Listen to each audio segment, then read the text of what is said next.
seguindo o assunto das punk, hoje vamos falar sobre a famosinha Ora pro nobis, a Pereschia culeata, também chamada de rogai por nós, carne verde ou carne de cobre. Essa planta é originária da América tropical, havendo relatos da presença dela desde a Flórida, nos Estados Unidos, até o Brasil. Então, estamos diante de uma planta alimentícia não convencional nativa. Ela é uma cactácea da família dos cactos, uma das poucas com folhas verdadeiras desenvolvidas e com potencial de uso alimentar como hortaliça. Na natureza, o fruto da Ora pro nobis é importante na alimentação de diversos animais, principalmente porque a frutificação ocorre na época de seca, quando há poucas opções de alimentos disponíveis. Suas flores são muito visitadas por abelhas e outros polinizadores, representando também uma fonte riquíssima de alimento para a fauna. A Ora pro nobis comum é uma trepadeira, por isso é muito usada como cerca-viva ou em muros. Ela apresenta nas partes mais jovens da planta falsos espinhos curvos, chamados de apulhos, e nas partes mais velhas, próximas ao tronco, espinhos verdadeiros, aglomerados. A Ora pro nobis é uma planta muito vigorosa no crescimento, rústica e resistente à seca. Ela se adapta a diversos tipos de solo e não é muito exigente em fertilidade. Mas é importante observar que ela não tolera encharcamento, então para cultivar o solo deve estar bem drenado e não sofrer alagamentos. Uma outra espécie comumente chamada de Ora pro nobis de árvore, a Pereschia grandifolia, cresce como uma árvore mesmo, com um tronco lenhoso, robusto e pode chegar a 8 metros de altura. Suas folhas são bem maiores que da Ora pro nobis comum e suas flores são rosas, muito ornamentais. Essa espécie também é cultivada por apicultores com o objetivo de produção de mel, já que sua floração é rica em pólen e néctar. Um outro destaque é a Ora pro nobis amazônica, a Pereschia bleu. É também um arbusto ereto, robusto e pode chegar a 4 metros de altura. As folhas são um pouco onduladas e também maiores que da Ora pro nobis comum. Essa espécie possui grande potencial ornamental, sendo comum seu uso na arborização urbana e como cerca-viva, principalmente na região norte do país. A Ora pro nobis é uma planta perene, ou seja, permanece produzindo por anos quando cultivada. Então, é melhor a gente escolher bem o local onde vai plantar. O cultivo da Ora pro nobis pode ser feito a partir de sementes, mas o mais comum é que seja feito a partir do enraizamento de estacas de caule medindo entre 10 e 15 centímetros de comprimento.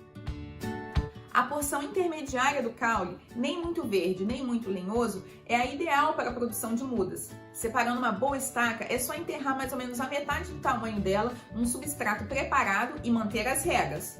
Apesar de a Ora pro nobis ser uma planta extremamente tolerante à seca, nessa fase de mudas a gente tem que ficar bem atento com as regas, até que ela inicie o crescimento e ela esteja plenamente enraizada, aí sim tolerante à seca. Uma observação importante na hora de preparar as mudas é observar que nas estacas, aqueles falsos espinhos curvos, os apulhos, devem estar sempre virados para baixo.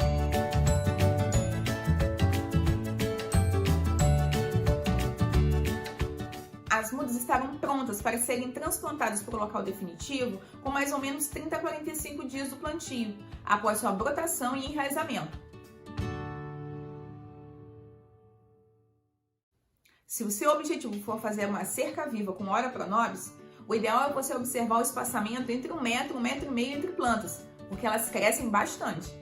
Se o seu objetivo for cultivar a Ora pro nobis em vaso, escolha um vaso grande que tenha bastante espaço para o desenvolvimento das raízes. Embora a Ora pro nobis não seja uma planta exigente em fertilidade, é importante de tempos em tempos oferecer uma adubação, principalmente se estiver cultivando em vasos, porque com o crescimento da planta, esses nutrientes vão sendo extraídos do solo e precisam ser repostos.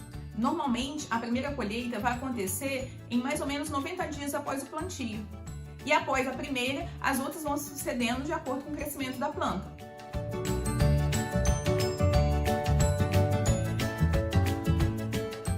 Você pode fazer a colheita de folhas individuais, mas o ideal é que você colhe o galho, faça como uma poda e depois retire as folhas para o consumo.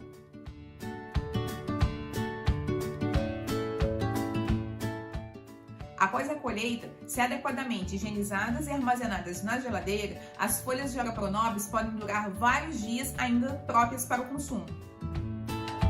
O valor nutricional das folhas de Ora Pronobis é muito interessante. É riquíssimo em proteínas, chegando o seu teor variar entre 28% e 35% na matéria seca, sendo triptofano o aminoácido mais abundante.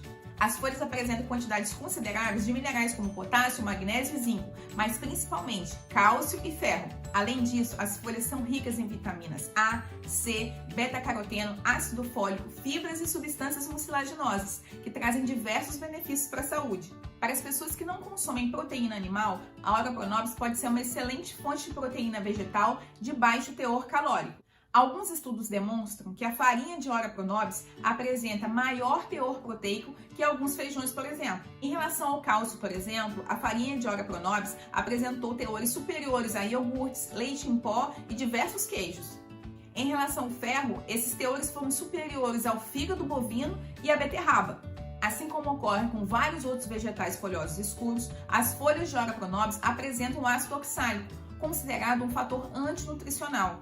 Isso porque a substância tem potencial de se ligar a alguns minerais e pode dificultar sua absorção. É legal que os métodos de preparação das folhas de Ora Pronobis ou de outros vegetais folhosos escuros também incluam cozimento ou fervura, para que a gente consiga absorver o máximo dos benefícios dessas plantas.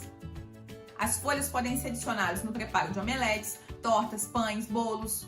E quando trituradas, elas podem servir como substituição para a clara de ovo em algumas receitas, por conta da mucilagem que apresentam. Na culinária mineira, as folhas de Ora Pronobis são preparadas refogadas ou cozidas no vapor, nos famosos pratos frango caipira com Ora Pronobis ou costelinha com Ora Pronobis, servidos nas cidades históricas de Minas Gerais. Eu costumo consumir Ora Pronobis no omelete ou no preparo de tortas de legumes. E você, já provou alguma receita com Ora Pronobis? Já cultiva ou tem vontade de cultivar plantas alimentícias não convencionais? Conta pra gente, vai ser um prazer conversar mais sobre esse tema.